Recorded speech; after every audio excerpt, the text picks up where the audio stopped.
Chaibasa court ने कांग्रेस सांसद राहुल गांधी के खिलाफ गैर जमानती वारंट निर्गत किया है। राहुल गांधी पर भाजपा के खिलाफ गलत बयान देने का मामला दर्ज किया गया था। भाजपा नेता प्रताप कुमार कटियार द्वारा 9 जुलाई 2018 को मुख्य न्यायिक दंडाधिकारी के यहां प्रतिवाद पत्र दाखिल किया गया था, जिसमें बताया गया था कि राहुल गांधी के बयान से भाजपा के मान सम्मान को ठेस पहुंचा है। 20 फरवरी 2020 को हाई कोर्ट के आदेश अनुसार उक्त वाद को रांची स्पेशल कोर्ट MP-MLA में भेज दिया गया था। इसके बाद पुनः हाई कोर्ट के आदेश अनुसार उक्त वाद को चाईबासा स्पेशल MP-MLA कोर्ट में 2021 में भेज दिया गया। इसके बाद यहां न्यायिक दंडाधिकारी द्वारा इस मामले में संज्ञान लेते हुए 2022 में राहुल गांधी को समन भेजा गया। समन मिलने के बाद भी राहुल गांधी न्यायालय में उपस्थित नहीं हुए, जिसके बाद न्यायालय द्वारा वर्ष 2023 में उनके खिलाफ जमानती वारंट भेजा गया। फिर भी राहुल गांधी उपस्थित नहीं हुए, तब न्यायालय द्वारा 2024 में गैर जमानती वारंट भेजा गया। इधर राहुल गांधी द्वारा हाई कोर्ट में वारंट को रोकने के लिए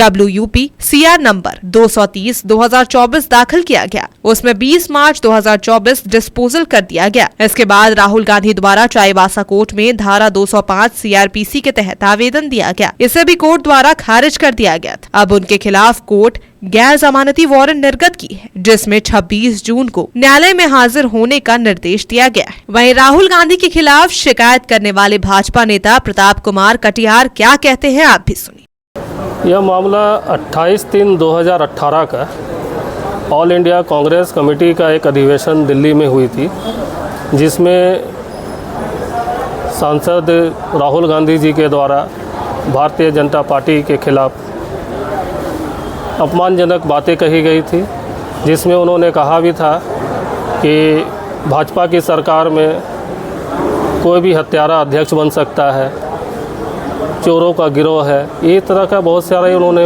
अपशब्द का प्रयोग किया था, जिसको लेकर के हमारे चाईबासा शहर के प्रदेश उपाध्यक्ष उस समय थे प्रताप कुमार जी, उन्होंने इस चीज़ को YouTube में और न्यूज़ चैनलों में देखा और उसके बाद उन्होंने आखिर मुझसे संपर्क किया और उन्होंने कहा कि इस तरह के बातें जो है राहुल गांधी जी के द्वारा कही गई है, जिसको मेरे मान सम्मान को ठेस पहुंचा है, हमारे कमेटी को, हमारे भाजपा सरकार को, उसके खिलाफ हमें अवमानना का केस दाखिल करना है। जनता पार्टी के उस समय के तत्कालीन राष्ट्रीय अध्यक्ष आदरणीय अमित शाह जी के ऊपर टिप्पणी की गई थी राहुल गांधी जी माननीय सांसद जी के द्वारा कि हत्यारा भी भारतीय जनता पार्टी में राष्ट्रीय अध्यक्ष बन सकता है, और उसमें और भी कई बातें कही थी, जिन बातों से मुझे बहुत आहत हुआ, क्योंकि मैं भारतीय जनता पार्टी का कार्यकर्ता हूँ।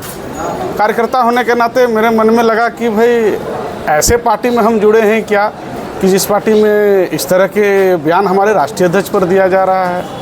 तो जब हमने पता किया तो उसमें लगा हमको कि नहीं, मैं पार्टी में सही जुड़ा हुआ हूँ, लेकिन मेरे राष्ट्रीय अध्यक्ष के ऊपर गलत बयान दिया जा रहा है। तो मैंने अधिवक्ताओं से सलाह लिया और सलाह लेने के बाद लगा कि अगर आप आहत हैं तो आप इस पर कानूनी कार्रवाई की मांग कर सकते हैं। उसके कुछ दिनों के बाद फिर मुझे कई लोगों ने और भी कहा, हमारे संपर्कित लोग, हमारे शुभचिंतक लोगों ने कहा कि आप कैसे पार्टी में जुड़े हैं जिसमें राष्ट्रीय अध्यक्ष आपका हत्यारा है। मुझे और तकलीफ़ हुआ कि मेरे पार्टी में सही में ऐसा कुछ है क्या।